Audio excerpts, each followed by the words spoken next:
So we are playing as Akoi's eldest son, Biyu.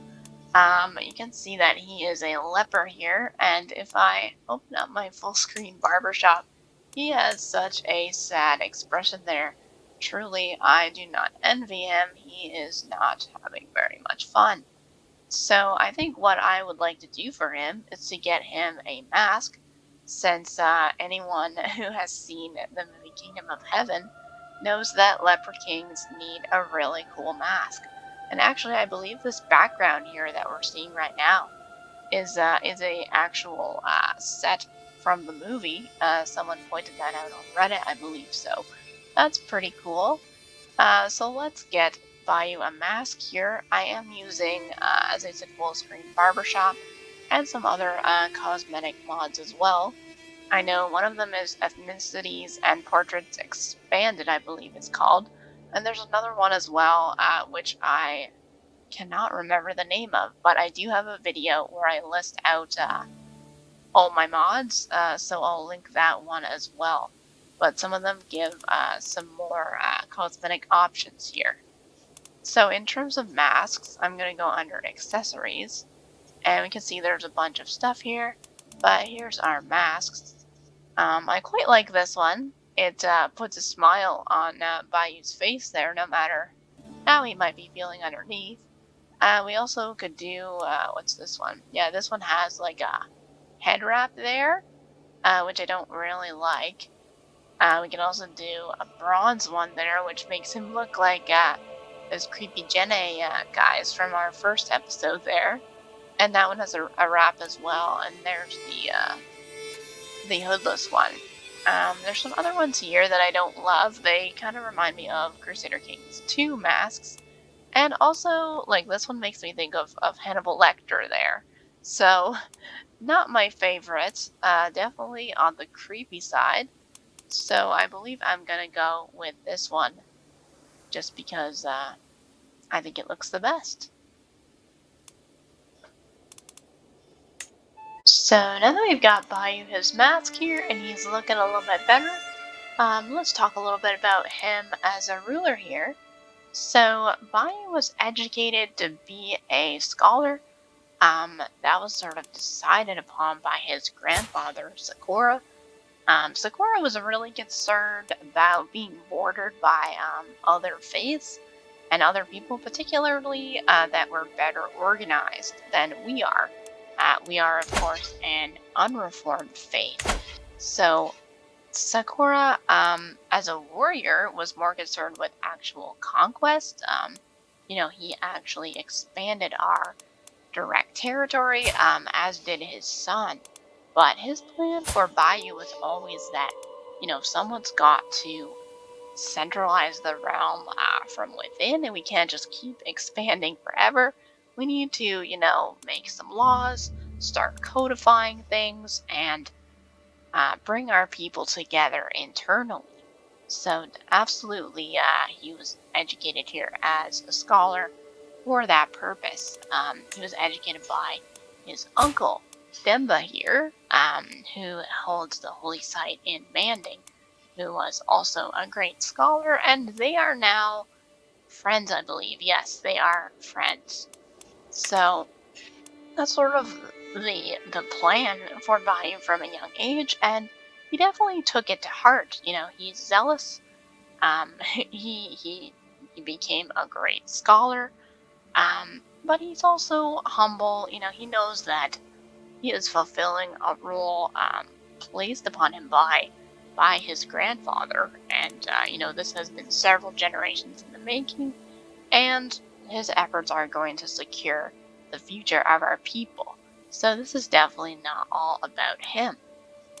Mind you, he is a human being. He's not a perfect saint here. He does have a little bit of a deceitful nature here. I'm not sure how much this will play into our playthrough, just because we really don't have a very good entry stat. But we'll see what comes up, and if we get the chance, we can sort of we can make use of this stat, I guess. But primarily, Biyu is a dutiful guy, here to fulfill the dream of his ancestors and reform the Bidaic faith. So we do have a few hiccups here on the way to reforming the faith. Certainly, our ancestors tried their best to put us in a good position. One major piece is we didn't anticipate the realm of Ghana splitting into 3 kingdoms. Our father Akoi was able to conquer so much land that it created 3 kingdoms upon his death. So we, the eldest son, hold Ghana, our brother Tori holds Mali, and then our other brother Sakura holds the kingdom of Jene. But the result was we lost 2 holy sites there that we initially held. Our brother in Mali holds one, and there's one in Jene as well. So we only have 2 held directly, which is a problem because we need 3 in order to officially reform. We also need quite a lot of piety, which the issue there is that we are a leper, so there is a risk that we die young. But we're gonna need to survive long enough to get 1,000 more piety. So I think the big push for now will be buffing up our piety. It doesn't matter how many holy sites we hold if we're dead and we don't have the piety needed to reform in the first place. So definitely gonna go down the theologian track here, which it looks like Biyu has already done, which is excellent. So we'll continue picking up Defender of the Faith as well as the theologian tenet here, which should give us some more piety there. Which, yes, absolutely, we get 20% and another 20% for both of those perks there. And then as well, I'll probably set him, I might just do that right now, I'll set him down the medicine focus, since it will give a small boost to our health. I could give him the theology bonus there, but it's kind of a toss-up between piety and health. I don't know, we're not going to have many opportunities to get health bonuses, but we're probably going to get different events that will give us piety. So I'll probably stick with the medicine focus here, just so that we can, it hopefully can help us stay alive long enough to get some more piety there. So that should take care of that. As well, I'm probably gonna do, we can build we have a holy site here, so we could build a grand temple there, which will get us some more piety as well. Will give us quite a lot of bonuses.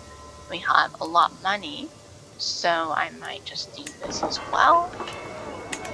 When that's built, it will get us some piety. We'll probably go on a pilgrimage, but yeah, we're just gonna farm piety as much as we can. In terms of that 3rd holy site, my initial hope was that we could team up with our brother Tori here, since we are friends with him, and go after our brother in Jene because they are incestuous, which is shunned by our faith. So myself, as a pious man, it probably makes sense that I would, disagree, I guess, with our brother Sakura here and maybe claim that holy site for myself, as opposed to letting him control it. But the issue there is my 2 brothers have actually allied to themselves already, even though I have not even unpaused the game. So I'm not really sure how they manage that, because if I try to negotiate an alliance, they will absolutely not accept. Which I do think might just be because I haven't unpaused yet. I think that 11,000 modifier will go away, but the 200 claimant modifier, I think that will stay. So I think that's gonna prevent us, no matter what we do, from allying with our brother here. which is really too bad. I think Biyu would be a little bit hurt by that. He thought that his brother had his back, but clearly he has designs upon our land, potentially, given that he does not want to ally with us. So we're gonna have to go it alone, I think. I don't think we can count on our brothers here. We do have another holy site over in the east. So I have a feeling, unless something happens in Jenne here, because I don't think, even if I wanted to declare war, the two brothers being allied is gonna just make it too much for me, militarily, I think. So we're probably gonna have to spread east here and try to get that other holy site. But as I said, our first priority is to, live and get our piety up. Just because I think that's gonna be the hardest part. Declaring war is probably gonna be easy there. So let's go on a pilgrimage now. It's our first step to grab some piety. We'll get more piety the further away we travel. So let's keep that in mind when we pick a destination here. So we definitely don't want to go to Algeba there. That is our capital. I think that's where we went with Sakura in our first episode there. We camped out in our backyard for pilgrimage there. We can go to Jenne. Let's see the Duke there. I believe he's our friend. We have quite a lot of friends. Visit our uncle and Annie there. These are the further away pilgrimages. Kukiya, which we haven't captured yet, so I don't think we want to go there right now. We could also go to Wagadu, which I'm not too sure where that is. Oh, it's in the northwest of our realm, and our brother lives there. I'm actually trying to sway him right now. So yeah, let's do that. Let's visit him in person there. We're gonna get ready to depart there. And we'll wait and see what happens. We have a learning perk that we can pick up as we wait there. Defender of the Faith gives us a percentage increase to our piety there. So that is excellent. I want to stack as many of those percentage modifiers as I can, because that's really how the piety grow exponentially. We have an event here. We're wondering if the gods can see us so far from home. I could say, of course, and become a dedicated pilgrim. There's another percentage modifier there, so yes, I will grab that. Thank you very much. And let's see, we're close to becoming a devoted servant. So hopefully that will help us get some more piety here. I did switch some things around, so we still need like 1,000 piety, but that's probably not accurate there. So I'll check again the defaults in a minute. But we have arrived in Wagadu here and got a nice chunk of piety and the pilgrim modifier, which gives us another percentage increase. So that is just the thing that I need. I've become a pilgrim. And yeah, we are now definitely a devoted servant, dedicated to our faith there. And we have dropped below 1,000 piety needed to reform. So, okay, I think that helped a little bit. We've arrived home. And looking at the defaults here, we're very close now to the piety we need to reform there. We got like 200 piety left. So I'm going to go ahead and declare war here for Kukiya, just so we can have the third holy site that we need. And I'm hoping by the time that we're done this war, we can just reform immediately after. So just making sure I have the right thing there. And yep, we've declared war. Got our armies on the move here. Gonna fight this tiny army. Should be very easy there. And wow, we managed to capture the ruler of Kukiya there, the Sheikh. So that is a nice bonus. And our sieges here are winding down. So this should be a nice quick war. And then we'll check where we're at with piety. Hopefully I get some piety just from winning as well. So that's one siege done, and just another one wrapping up now. Just probably a few more days here. Yep, 5 days. And we're done. So we've got some people that want out of our prison, and I totally forgot that we still have the human sacrifice tenant here. So if we do end up sacrificing these guys, I believe that will get us another hefty chunk of piety. So let me just check that that is accurate here. We'll just see what will happen to this guy. So yes, we'll gain piety and lose stress. So that is perfect because I think we're currently stressed out right now. So goodbye, everyone. There they all go. Sacrifice to the gods there.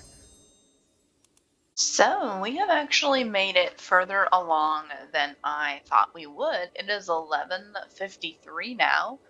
Biyu is 49 years old, which is quite old for a leper, but he is ailing now. So given that we are a paragon of virtue, and given that it is February 14th, which is specifically our grandfather Sakura's birthday here, I think it is a perfect time for Biyu to reform our faith. So let's head over to the faith area here.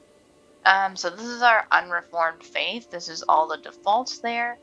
And if we click at the bottom, reform the Bidaism faith there, this is where we get to change things around before we reform.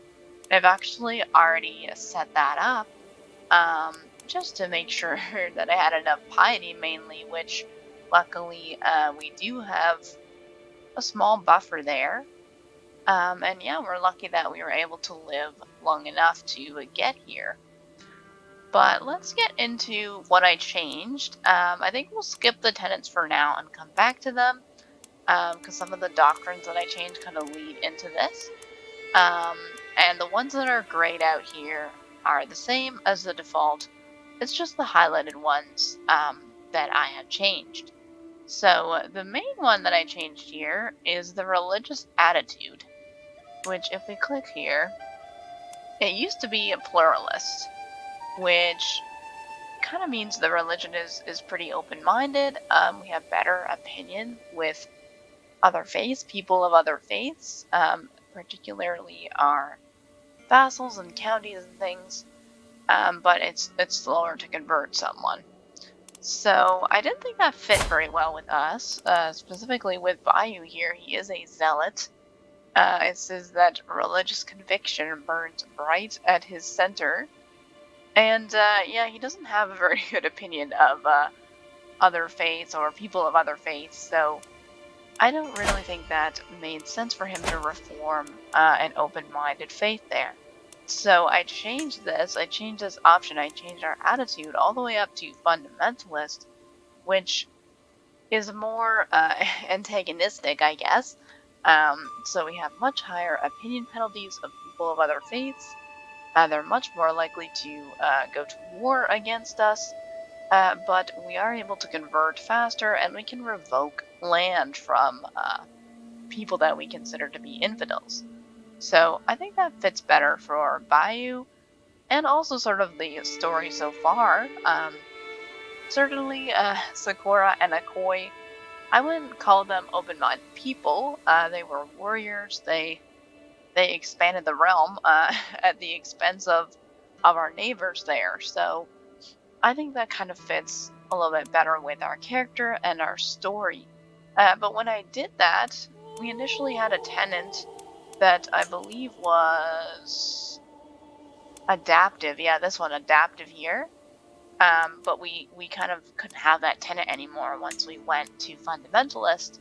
So I ended up changing it to esotericism here, which gives a benefit to children with learning education, gives them more piety, and gives children the chance to become wise men or mystics or miracle workers.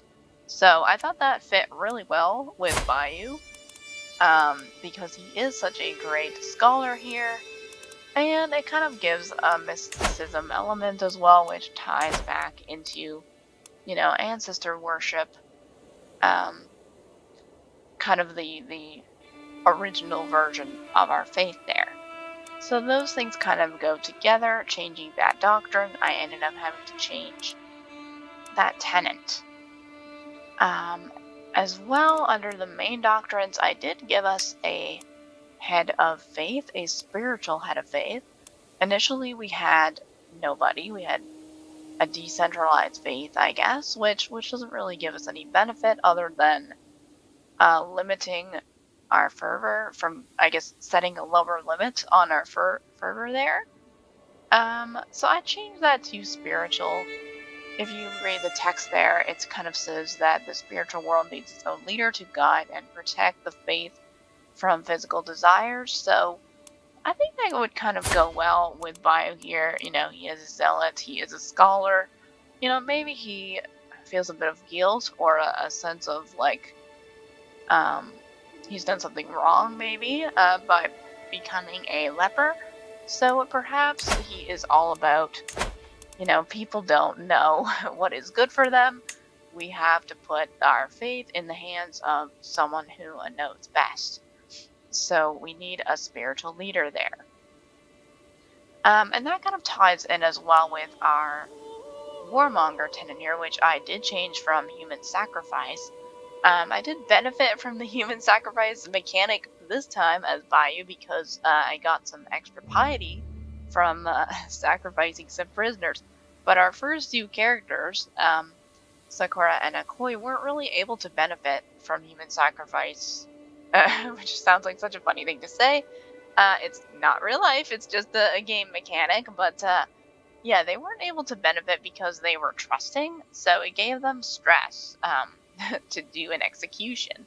So I didn't end up using it much, and I just kind of felt like when I tried it out in our second episode that if I'm gonna go to war, I'd rather just, go to war and get something out of it rather than just prisoners to execute. So I switched from human sacrifice to warmonger tenet here, which I think again kind of goes better with our story so far. We have been a family of warriors. I really think Biyu is one of the few that isn't. Even our brothers are fairly aggressive in nature there. But this tenet gives us a bonus for being at war. It gives us casus belli against our neighbors. We can invade. We can do great holy wars as well, which I believe is essentially. We hover over that. It's essentially. It says some faiths have special names for great holy wars, such as crusade or jihad. So this great holy war option is basically giving our head of faith the ability to call what is essentially a crusade. So I thought that all fits together well with having a head of faith and this warmonger tenant. We have been just fighting a lot in the story so far. We are a zealot. Um, I think this just kind of expands upon that and gives us more options to continue conquering in future generations. Yeah, so that kind of covers the doctrines and the tenets that I changed. I did keep ancestor worship from our original version of our faith, just because I think it's a good way to sort of connect back to where we've come from. Again, we are a zealot, so I think we need some connection to the original faith. We don't want to change it in its entirety. And I think Biyu has a lot of respect for his father and grandfather. They are the ones who built Ghana into well, they built Ghana in the first place, and they built it into what it is today, and captured a lot of land and a lot of holy sites that brought us into this position to be able to reform the faith. So I think we're going to keep this tenant for that kind of story reason, as well. It gives a bonus to pilgrimages, which I'm sure is something that Biyu would be supportive of.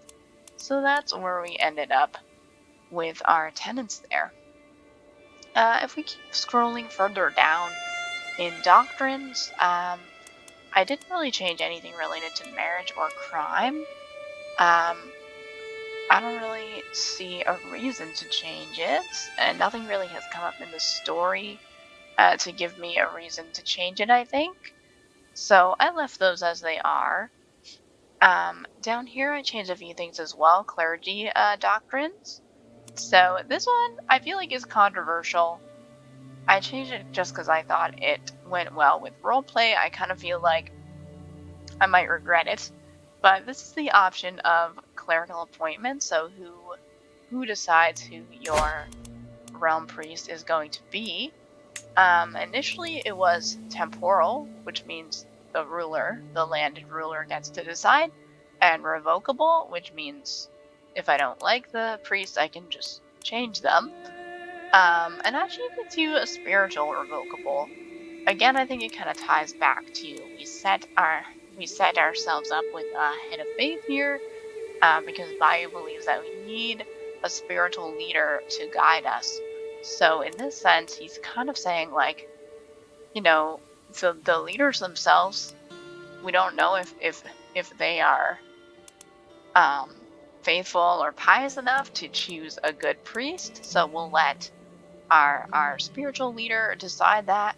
But if our priest ends up doing poorly, the leader has the option to revoke them and choose someone else.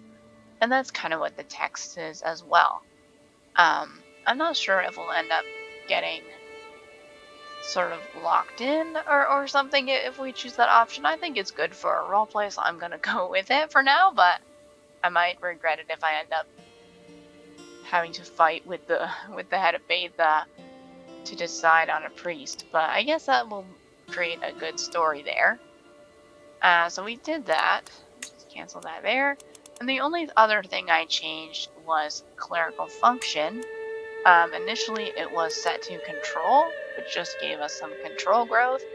I didn't think that Biyu was overly focused on, stewardship there, so I changed it to recruitment. And initially I thought that I would get a bonus to conversion there if we're focusing on recruitment, but no, it's purely military based. Our clergy can serve as commanders, and they get extra prowess and levy there, and it costs a little bit more money. But again, I think that kind of goes well with Biyu being a zealot, and our story and our family kind of focused on military pursuits and spreading Gahanian beliefs, I guess, to the neighbors by force, usually. So, yes, our clergy are going to be bringing the faith through the sword. Yeah, and that's about it for us. I like kind of how this is sitting. I think it really fits well with our story and with Biyu. The only other thing is I thought that I got the option to choose the name of our faith, which I don't think that I do. I don't know how to change it, or maybe I'm just not doing it right here, but I don't know how to change that. There is a color here that I can pick. I just left it as purple. I'm not too sure why. The game just kind of defaulted it to purple, but I'm not too fussed with what color it is. So, yeah, if we look here, it's saying that our old faith is going to consider us as stray when we convert. So it's not particularly a significant change. We can still intermarry, but there's a little bit of an opinion hit, and they can, like other characters could try to like usurp our titles, or vice versa, I guess. So we might have to watch out for our brothers here. if they try to come after us. As well, our vassals, not many of my vassals will convert here. We do have some of them that like us quite a bit that will convert. Some people are kind of on the fence. We have this guy who likes us quite a lot, but he will not because he will not convert because he is a zealot. So I guess he is a staunch supporter of the old ways. Kind of too bad because he does have a lot of prowess and he's wrathful there. I think he would fit right into our reformed faith, but I do kind of wish there was a way, if you got more options to kind of sway them, I guess. Like, you can sway their opinion. Obviously, his opinion's already maxed out, but there's no real way to sway these guys into converting to the new faith. I feel like there could be an option to, like, sway this guy, for instance, just because he is my brother. We're very similar. He really likes me. Like, I wish we could talk it through or something, especially because I have such a high scholar, a high learning stat here. It would be great if I could convince people that way. But yeah, that's sort of my one thing that I wish was a little bit different. I wish I had more options to convince my vassals to convert. But right now, it's just static. They're not going to do it. I'll have to try to convert them after I do the Reformation. But my close family will convert. So my parents, grandparents, children, grandchildren, and siblings. I'm not too sure about this because I've had it before where sometimes the grandkids don't convert. So I'm not too sure why when it says that they should be. Usually it's my immediate kids who convert, but sometimes the second generation gets a little bit lost in the shuffle there. So we'll have to see what happens with our own grandson here. Barrett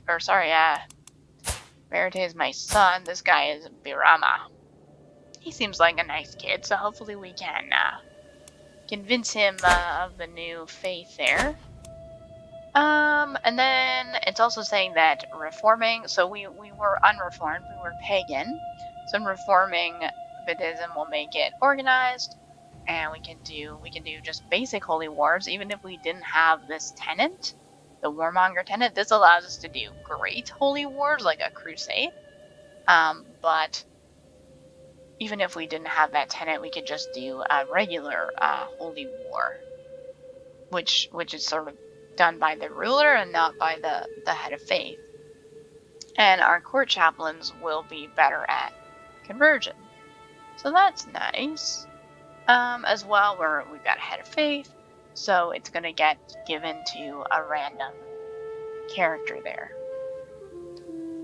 So yeah, hopefully that kind of explains my methodology here.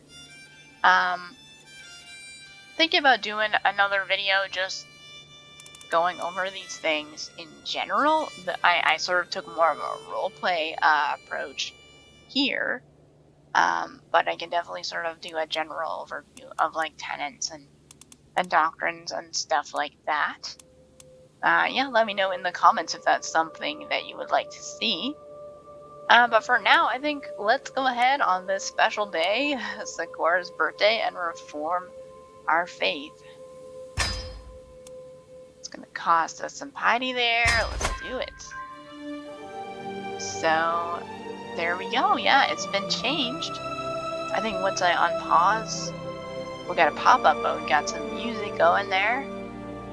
And yeah, the Bidaic High Council. It's cool. It's our new religious head. And we got this lady. That's our religious head now. Which is so funny. She's a scholar. She's a good scholar. She's almost as strong at learning as me. But she's a lunatic. And she's got like okay prowess here. She's wrathful, stubborn, and shy. Yeah, so she seems like a difficult person to get along with, I would say. She's even got her wrathful trait is a sin. She's pretty sinful religious leader here. But okay, I guess that's who the High Council chose there. But yeah, everything else here is as we set it to be. Fundamentalist there, and yeah, I think I've got a new priest as well.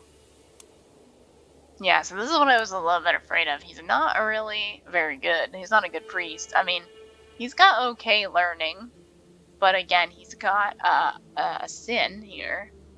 And just not really that good traits. I guess he does have high prowess. So that's part of our new faith is priests can be champions now. But I wonder, yeah, like if I go to replace him, I can't replace him. Maybe I have to fire him first? I don't know. Because I thought it should be, is this the realm priest can be fired and replaced by a new appointee. So I wonder if I fire him. If I fire him, what happens? Fire. So he'll be unhappy with me. He really likes me, even though I don't think I would support having a sinful priest there. I'm just gonna leave it for now. I want to see. Let's unpause and see what happens. There we go. So, the Bidaic Reformation. So I've gathered every important Hogan in the world together so that we can discuss our beliefs and establish an official doctrine to guide our faith into the future. So the Hogans are already talking about launching great holy wars to spread their new faith across the world and have requested the aid of the spirits to help guide the faithful through these turbulent times. They have chosen Yuma as the new chief Hogan, who will determine our religious doctrine and arbitrate interfaith dialogue for the entire Bidaic world. Okay, yeah, I don't know about her, I don't know about her, generating interfaith dialogue here. She is a shy, lunatic. I kind of feel like, that's not really super good for, generating any kind of discussion. Any sane discussion, but, yeah, I guess we'll see what happens. The world will see that Bida favors us.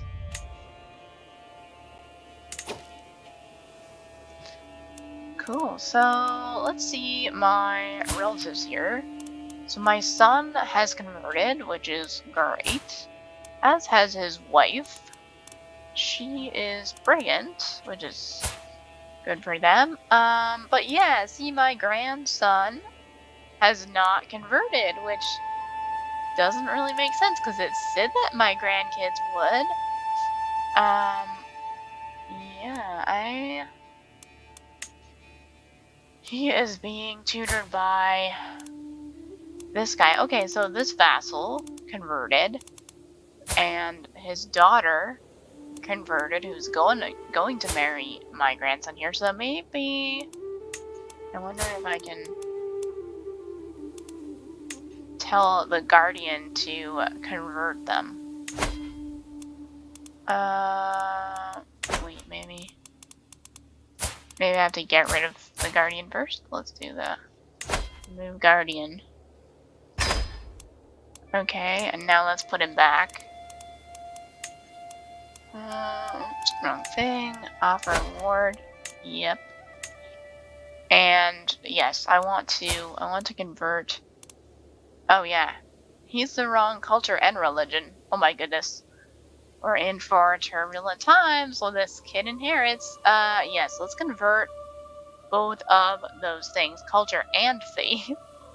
Get this kid back in line here. And yeah, he wants to be a steward, and this guy is my best steward. He is my steward, and he's the best at scholarship in the realm here. So this is a good fit. We've married our grandson into the family. So hopefully he gets along well with these guys and will accept the new order here.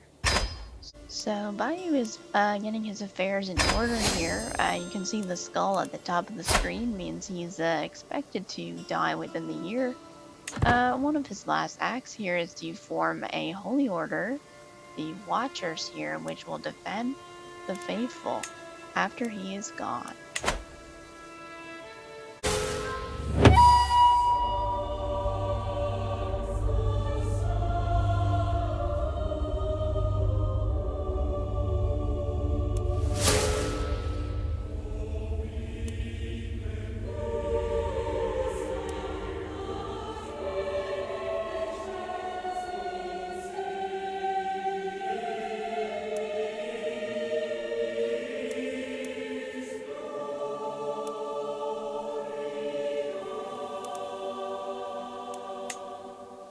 Long live Verite, the new king of Ghana here.